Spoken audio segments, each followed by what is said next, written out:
Alex Hormozi recently broke the world record when he generated over $100 million with his newest book, $100 Million Money Models. Not only that, he famously grew his gym licensing marketing company, Gym Launch, before exiting for $46 million just over 5 years ago. He's the absolute master at sales funnels, and we'd be out of our mind not to think he's the best marketer in the game right now. The only issue is he's got hundreds, if not thousands of hours of content plastered across all of the channels that he uses, and it would take you forever to go through each one individually. So to save you time, I did all of the hard work and went through all of his content on sales funnels, and I'm going to be breaking it down in this video so that you can apply it to your own business. Let's dive into it. First is we like to have some sort of pre-sale questionnaire, which the purpose of that is to get more information that arms the salesperson so they know who they're talking to, what their pains are. They also increase their awareness of the problem. Second is we get their information in their credit card, which is key, and I'll explain why later. Third is we want to understand what their current situation is. Where are you at today? Then we have your desired state. So what would you like to be at? And then what's the obstacle? Why aren't you there? And then finally, we present the desired state and our vehicle to overcome the obstacle, and we tie our price to the way that we're going to get them there. And then finally, we give them an incentive to prepay. He's laid this out in such a great way. So let's just start actually go through with the things that I really like from this. And first was obviously the fact that he calls it the diagnostic sales funnels. And if you've watched any of my other videos, you know I always bang on about how I love prospects to self-diagnose throughout the sales process. And the best way to actually do this is by using a questionnaire. It allows the prospect to self-diagnose. They become aware of the problem that they might not have known they had. And what this also allows you to do is, once they're giving you information on a questionnaire, they're not talking to a human, which means 9 times out of 10, they're a lot less defensive. And I think this is really important. When we get down to point 5 here, which is the obstacles and trying to overcome objections, essentially, it's having that pieces of information that they've told you without knowing that you can then use to lead them down certain sales paths. The other thing I really love on this is grabbing their info and credit card details. Once you have that, you can then upsell, and it becomes a lot less of a barrier to kind of break through. So for us, we might have a lead magnet which we sell for $800, but once they actually come in, that's when it's on our sales guys, that's when it's on me, well, that's when it's on the team to upsell them. You're selling some big Fortune 500 company, you have to get stakeholders involved, get budget approval, there's all that stuff.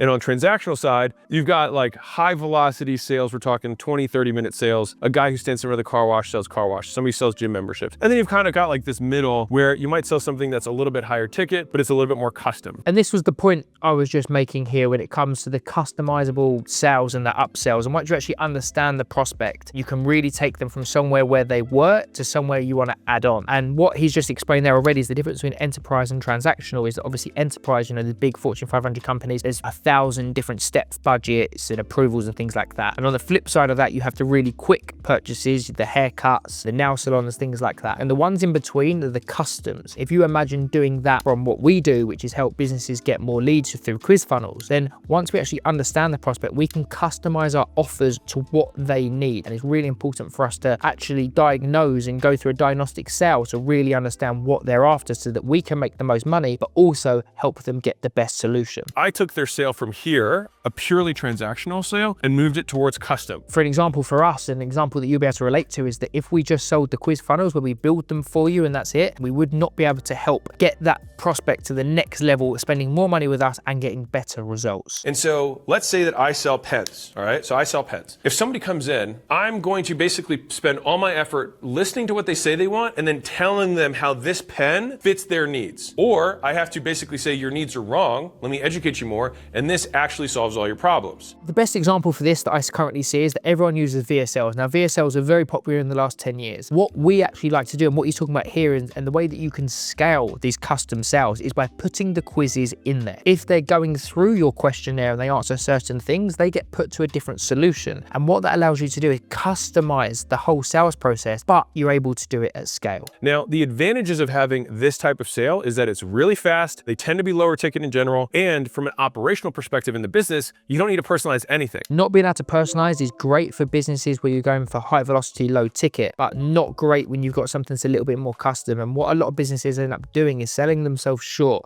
They reduce their profit margins by trying to fit everyone into their own box. Basically orient everyone like a funnel down to one solution, and then you just make a ton of these solutions and you get lots of efficiencies because you only have to produce one thing. This is a harder sale, sorry, easier sale to do, but harder on the operational side. He's just talking about customizing the sales process, which is, again, by using something like a quiz. If 100 prospects filled in your questionnaire, then 100 of them are going to get completely different responses based on what they put into it. But you don't have to sit there and physically do the work yourself, which means it is actually scalable. And so the magic happens when you can actually bridge the product component of transactional. We only sell these types of widgets. This is the only thing we deliver, but I can do it in a way that feels custom. Feeling custom and feeling personalized is the only way that in today's world of laziness, with AI, you click a button, you send out 1,000 personalized emails. So the only way for you to actually stand out is to be able to get people into interactive sales funnels where they feel like they're actually listened to and they're actually accustomed to a way where they get results that are going to help for them. You get them to pick how ugly they are, all right? And then you say, how pretty do you want to be? Now, everyone's going to say, I want to be super pretty. But here's the beautiful thing.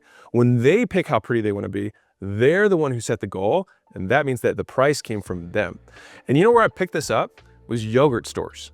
So one of the things I thought was genius about like Yogurtland and things like that was if you go to a store and then they fill up your stuff behind the counter and then they say, hey, it's $8, you're like, man, what the hell? This place is so expensive.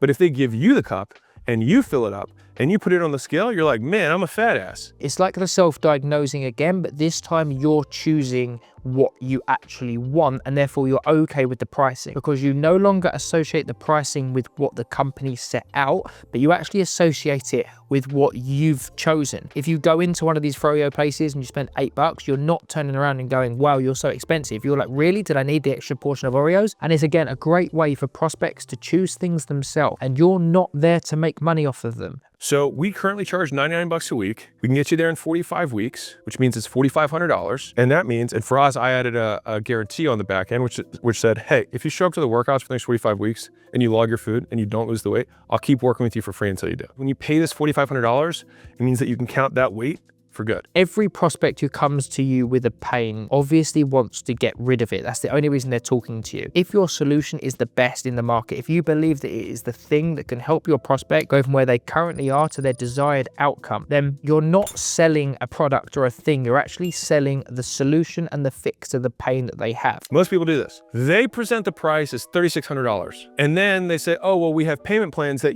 we have interest on. We do have 10% interest if you could put half down, and we have 20% interest if you put nothing down. Well, which one would you rather buy? Yeah, obviously we're moving a little bit away from the sales funnel now. We're actually talking about the close and trying to get them to prepay. But it is something that I find really, really important because the amount of times that prospects ghost you and the amount of times I call it going into witness protection where they're in, I just need to talk to my friend, my husband, my wife. If I think they're, 50-50, whether they want to talk to someone else, I say, if you pay now, I will give you a discount. What that allows me to do is kind of anchor them against the bad price, but it also makes them make a decision now. And so this is one of the big mistakes that people make when they're trying to sell stuff is they actually sell at the wrong time. So if we go to a restaurant, you order steak, you have an amazing steak, and I say, awesome, how was it? You say it was great. I say, awesome, would you like another steak? And you're like, no, I'm good. And I'm like, why? Wasn't the steak good? And you're like, yeah, it was great. And I'm like, then why don't you want another steak? And you're like, because I'm good. And I'm like, so you didn't like the steak. What he said here is that if you're going to sell someone 2 steaks, you want to sell them 2 steaks when they're starving, not once they're full up. I mean, the amount of times you've heard the term eyes are bigger than your belly. And that's it, is that people overorder at the start. It's relevant in food the way it's relevant in business. You catch them once they're already satisfied, or you catch them when they're not educated enough to be deprived. Declarative knowledge is knowledge about something. This is what you use to sell. Procedural knowledge is about how to do something. This is what you sell.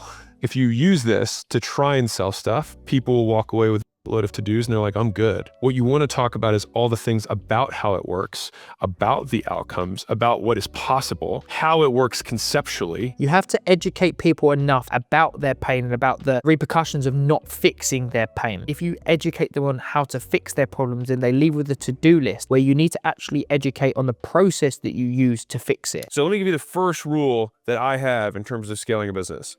1-1-1. one product, one avatar, one channel until you're $1 million a year. A lot of people, me included, we get done with something called shiny object syndrome, which is where you're always looking for the next thing. What's the new thing that I can sell? What's the new platform? What's the new way of marketing? And his point here is that you just need one way of selling with one product to one type of person before you can then start to scale. Here's what we implement inside the business to fix the sales motion. So number one is we put a VSL that was 5 to 7 minutes, and then frequently asked questions. You don't need to overcomplicate this. You just answer the questions in the language that they present to you on sales calls. Once you've actually educated someone, I mean, he's obviously talking about VSLs and the BANT system. If they've got to your VSL, it means they resonate with the ad, or they resonate with the piece of content, or they resonate with the pain that you're already putting out there. If they've got a pain point and they come onto the VSL and you're going through the frequently asked questions, and it's just a way that they can kind of come through and just make sure it's for them, because people need to be included. Now, that was Hormozi's advice on sales funnels, but that was a less tactical copy style of video. So